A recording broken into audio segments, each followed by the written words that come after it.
সালাম ফিরায়া বলছে, মাথায় হাত দিয়ে, ইয়া কবিও ইয়া কবিও, সালাত কি বাতিল। আল্লাহুম্মা আনতাস সালাম ওয়া মিনকাস সালাম ওয়া হিনা বিস সালাম ওয়াদখিলনা দারাকা দারাস সালাম আস্তাগফিরুল্লাহ রাব্বি মিন কুল্লি যামবি ওয়া আতুবু ইলাইহি। এটা পড়া মাত্রই সালাত বাতিল। বুঝেননি কথা? হ্যাঁ। কখনো যখনই কোনো আমলের মধ্যে শয়তানের আমল ঢুকবে, তখন আমল কি হয়ে যাবে? বাতিল হয়ে যাবে। কথা বোঝা গেছে? তো মুসাফা পর্যন্ত বাতিল করে দিছে এইভাবে ইবলিস।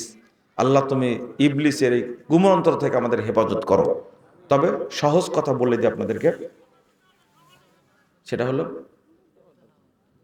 ওই যে বলেন তো, আউযুবিল্লাহিল আযীম ওয়া বিওয়াজহিল কারীম ওয়া সুলতানিল কাদিম মিনাশ শাইতানির রাজিম। এই দোয়াটি পড়লে আল্লাহ রাসূল বলছেন 24 ঘন্টা শয়তানের কুমন্ত্রণা থেকে আল্লাহ হেফাজত করবেন। এই দোয়াটা পড়বেন মাঝে মাঝে।